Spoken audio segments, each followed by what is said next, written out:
I didn't mean it. Hello, huge movie fanatic Nate, stopping on by. This time I'm coming at you to review the what I think you can pretty much now call the cult classic film from, I want to say, 1960 that was purported to have been shot in 2 days. Little Shop of Horrors, produced and directed by Roger Corman, and from what I understand, there was a couple of sets, including the flower shop, and I don't know if the other one was like the dentist set or whatever, that this one movie had just finished shooting in, and they were going to be torn down. And Roger Corman's like, okay, can you guys wait a second? Because if you can wait and we can use this stuff, we can probably shoot a movie in a couple days or something like that. And they actually, from what I understand, wrote the premise around the sets that existed, which is absolutely genius. I have a hard time watching this movie and actually believing that it was shot in 2 days. But from what he says, they rehearsed for 5 days, and then the last 2 days they shot it. I guess it's possible. It's pretty impressive for being shot in 2 days, and particularly, this is what I like about low budget movies is, basically having the sets and writing the movie around the set. I mean, I think that works absolutely fine, and as you kind of see in this particular instance, I think it worked absolutely fine for this movie. Basically, it should be said that in the mid-'80s or whatever, was it 86 or 87, when the remake kind of musical version of Little Shop of Horrors came out in theaters, we actually saw that. I actually saw that in the theater. And that's what prompted me to seek this movie out. And I think obviously probably after that movie came out in theaters, I would imagine that there were probably more VHS tapes of this around stores and stuff like that, and we came across it at a store from just some, I think this movie might be public domain, I don't know, but whether it's not or whatever, I mean, obviously a lot of VHSs put out just subpar crap versions of it, and in kind of the the late 80s we bought that, and so as a kid being 10 or 11, I actually saw the original Little Shop of Horrors at the age of 10 or 11 whenever we got the VHS. So I kind of grew up with this movie, not that I watched it a whole hell of a lot, but as a kid, right after we got the tape, I watched it probably a couple times or 3 times or whatever. And I remember being, as a kid, this is right around the age before I kind of decided to get into horror movies and start watching horror movies. So some of the stuff with him feeding buddy parts to the plant actually kind of made, the 10 or 11-year-old Nate little bit squeamish, or a little bit, kind of grossed me out or scared me a little bit. So basically the premise of this movie, of course, is you got this doofus Seymour Krelborn who works at this place along with this absolutely just hot as all live in hell Audrey. I want to say, just for the record, that I think the Audrey in this movie is much hotter than the Audrey in the remake. But, I mean, a lot of it's because I prefer brunettes to blondes, but I just think that, I don't know, I just like this Audrey more than the Audrey in the remake. I just think she's probably just a little more pleasant to look at. Not that the one in the remake is not pleasant to look at, but whatever. That's just my little take on that. So basically, Seymour and Audrey worked for this, Gravish Mushnik on Skid Row, in this, Mushnik's flower shop.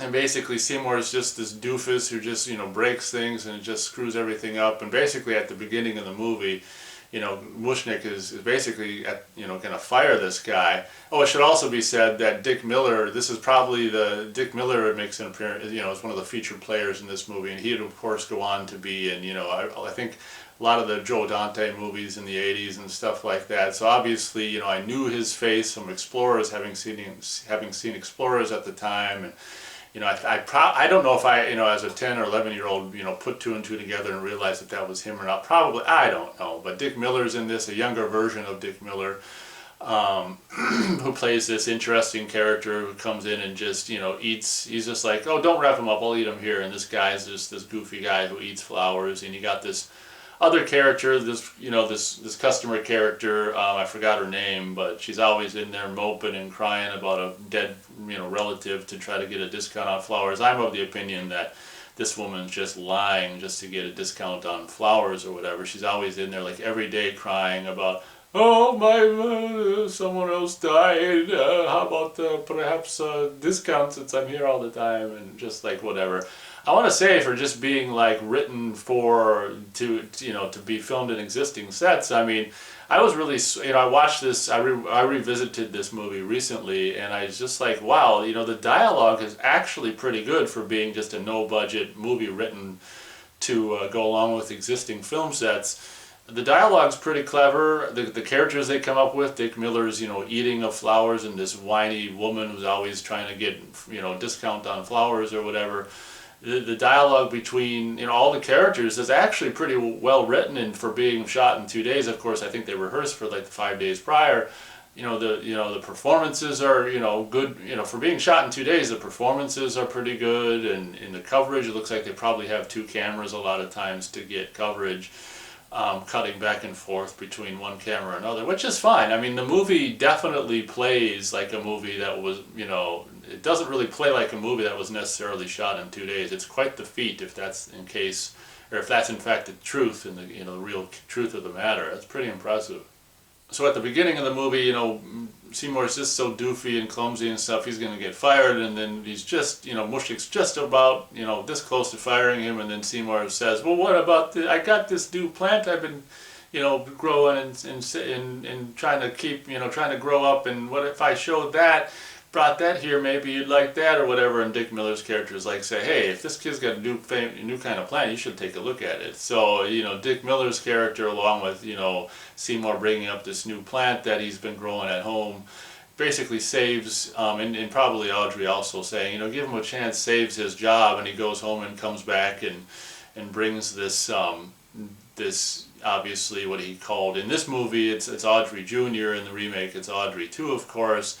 He nicknames this plant Audrey Jr. after the very sexy coworker Audrey in the movie, and he brings it back to everyone's just like chagrin and just like, oh my gosh, well that's an amazing plant and all this and that, and he's like, well yeah, you should, Dick Miller's character is like, you should really, see what this kid has to offer. And I've eaten in plants shops all over the country, and it's usually the shops that have the most interesting and amazing or unique plants that get all the business and stuff. So I think they end up putting like a sign in the window, and people come in just to look at Audrey Jr. And while they're doing that, like these two high school girls that are being in charge of buying $2,000 in 1960. That's a lot of money. $2,000 worth of flowers for a float for a high school parade or whatever, and it's just like so obvious. So all of a sudden, this Audrey Jr. is bringing in all kinds of, business and stuff, and later on that night, I think is when Seymour realizes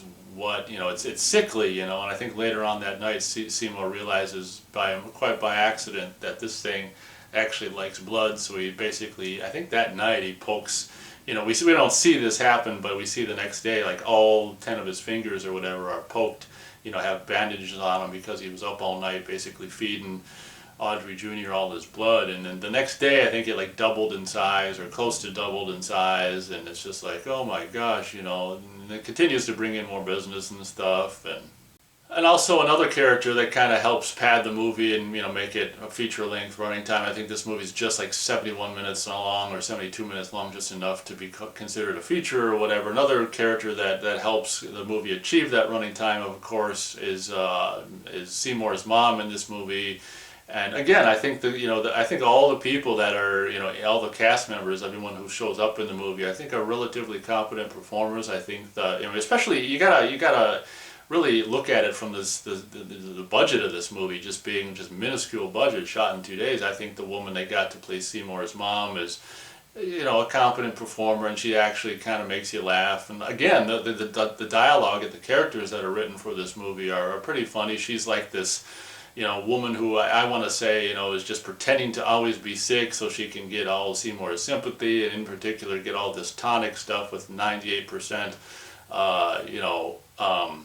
alcohol content, so she can just drink this tonic and be drunk all the time. This Seymour's mom is kind of a character, and that's just as I said, another character to kind of pad the running time and make it the required feature length running time.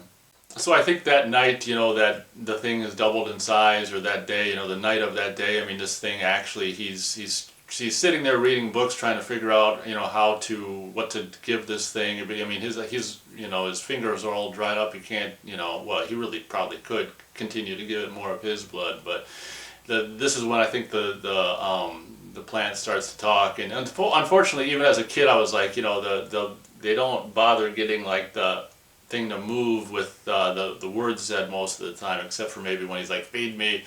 But for the most part, like, they don't bother trying to match the talking with the movement of the plant, which is kind of a bummer. But again, being such a low budget movie, you don't have a lot of film and time to make those technical plot points perfect. But obviously Seymour, as he's sitting at the flower shop that night trying to figure out how to what to feed it next, the thing actually starts talking, and he's like, feed me, feed me. I don't know if he says anything more than that in this scene or not, but basically Seymour, I think he does.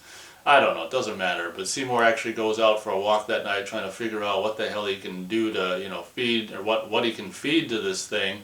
And he ends up going by the train tracks and seeing this I don't know, this just whiskey bottle or whatever, and he's trying to like throw a big rock at it, and this guy, right when he throws the rock, this guy comes up like, ooh, and reaching for it and gets hit in the head. It's just so freaking random and just funny. It's actually just kind of funny, and this guy like falls on the train tracks, and he's all dizzy, and he's like, and this train's coming. In a scene which, even upon revisiting it, it's just like, oh my god, it's kind of scary, that bit where the train's coming at him. And there's even a couple shots where it's like coming at him. I don't know if that's a reverse shot, must be, I hope so, where it's like just a few yards away from the guy coming at him, and it's just like, oh, so basically this guy gets run down and presumably chopped up by the train, and Seymour brings the body parts back to the flower shop, and he's the Audrey Jr. is like, give it to me or whatever. So he ends up feeding, the frickin' plant the cut up pieces. I guess they're probably already cut up pieces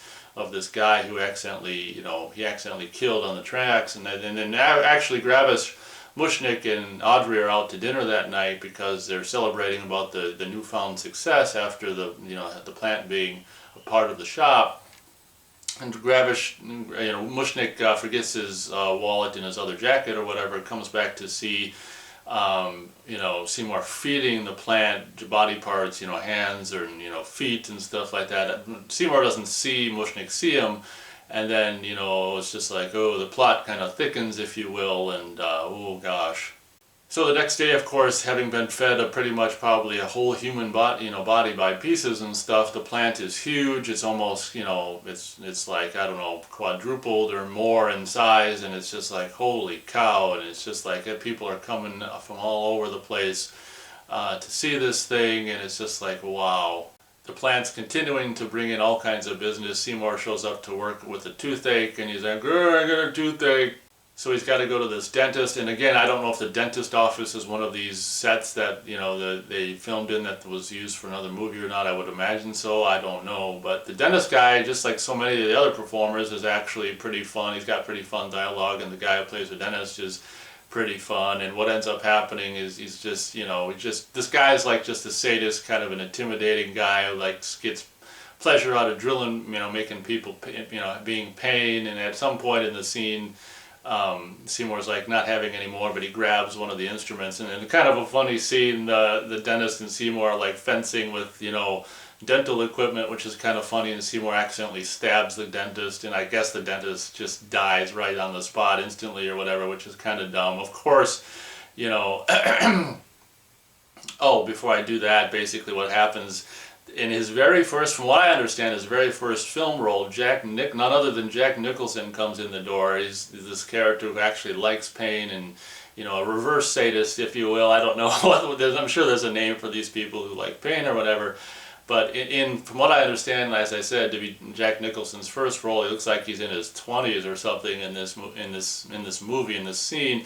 Jack Nicholson comes in at this point. Seymour like basically dresses up as the dentist and puts the dead dentist in the dentist chair, and Jack Nicholson comes in. He's like, "Hi, I'm here. You've been highly recommended by whatever." And and Seymour's like, "Well, give me a minute," and he gets rid of the body, and Jack Nicholson comes into the chair, and he's just, basically this little shtick scene with Jack Nicholson is being, drilled by Seymour. And what's cool is, Seymour doesn't have to be a competent dentist. I mean, that's not what Jack Nicholson's character came here for. So it kind of, you kind of get a pass. Otherwise, if someone showed up expecting actual dental work, of course this guy was an asshole to begin with anyway, but it'd be kind of like, yeah, that's not very realistic. But seeing as how this guy just wants to be drilled and doesn't really matter, it's kind of makes sense that, Seymour does it. So they do a little bit of shtick with Jack Nicholson and Seymour and just painful dentistry and stuff, and the scene ends with, Jack Nicholson thanking him for a great experience, and turns around with like a lot of his teeth missing, and it's just like, oh man. But there you go, Jack Nicholson's first on-screen performance in a scene, and gosh, he looks like really, really young. So of course Seymour brings the body of the dentist killed on accident back to the place, and the plant's now big enough to basically just feed people to it without cutting or without having them be in pieces. So he just puts the dentist's body in the plant, and it kind of just closes up over it. And later that night, this is when Seymour and Audrey get all sweet on each other and start kissing, and it's just like, oh boy.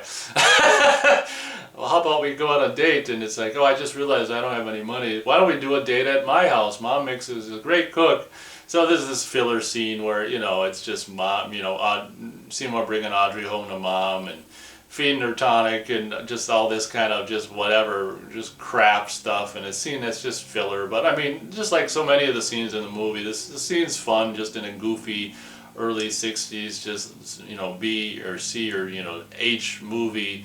Low budget, ultra low budget way. I mean, everything. Well, in particular, I mean, because the Jackie Joseph actually plays Audrey in this movie. She's, as I said, fun to look at. So it doesn't really matter what the hell's happening in the scene as long as she's in the shot.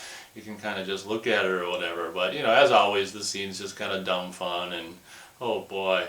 While they're doing that, Mushnick, being privy to what's going on and stuff, basically, and seeing this plant grow and grow and bigger, is just like he decides that night, which is kind of cool to actually camp out in the shop and guard over the plant to make sure no other bodies get fed to it. And while he's doing that, ironically, someone breaks into the place and tries to hold him up, and Mushnick tricks this robber into, and again, the guy who plays the robber is competent. He actually looks like George Romero, and for a minute I was like, God, is that, because young George Romero kind of looked like that, so I almost was like, God, is that George Romero? But I don't think it is. But Mushnick tricks this robber in a pretty cool scene, and I mean the scene's not really that cool, but a cool idea. He tricks the robber into the plant, saying like, there's all kinds of money in the plant, I think he says, or something, and that's where I keep the money.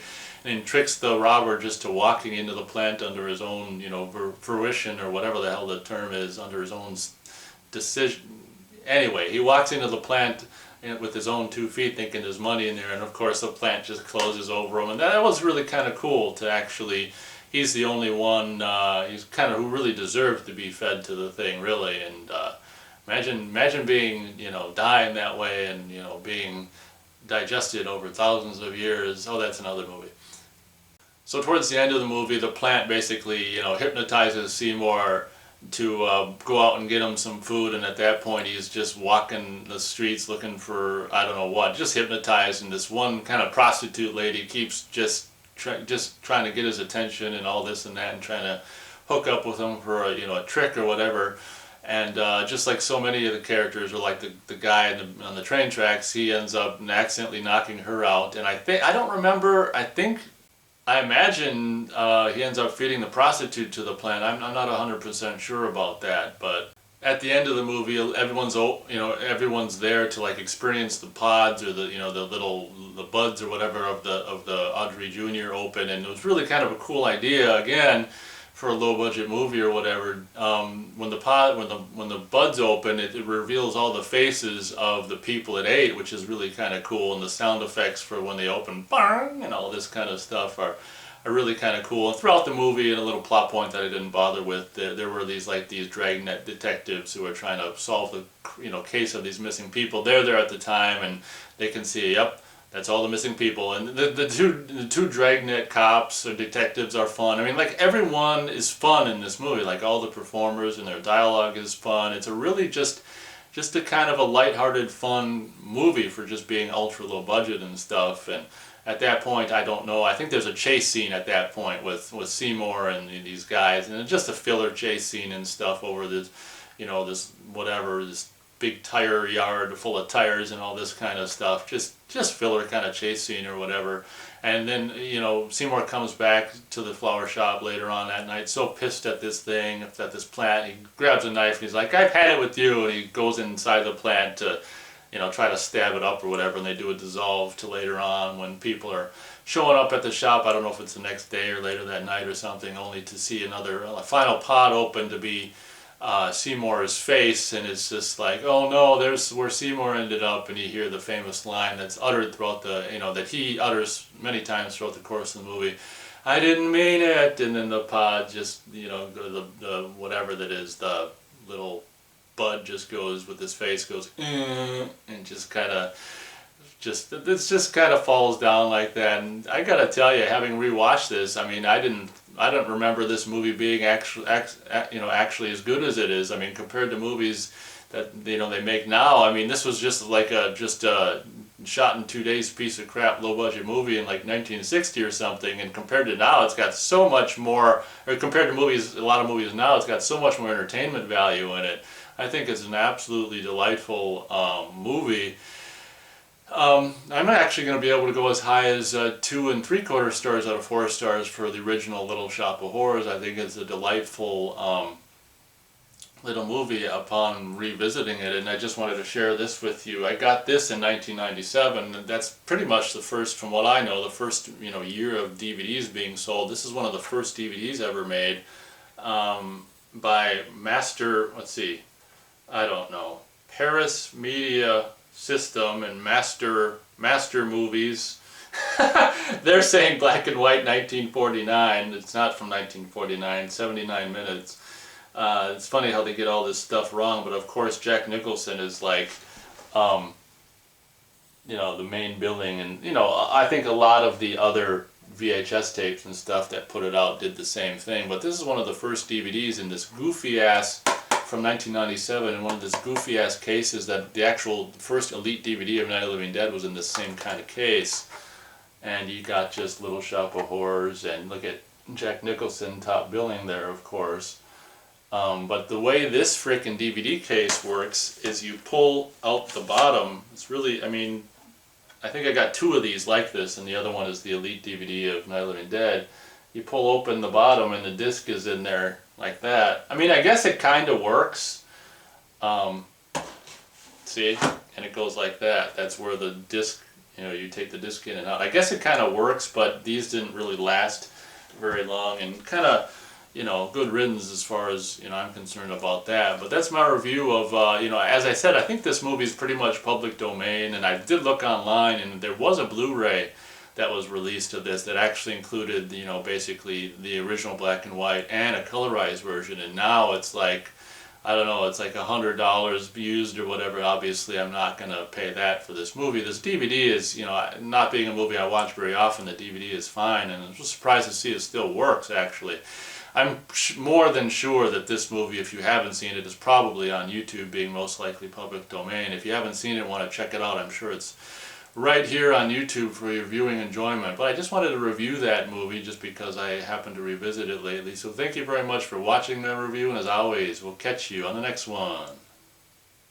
And then Little Shop of Horrors, starring Jackie Joseph, Jonathan Hayes, Mel Wells, and Jack Nicholson. The old one, which is really good, I think.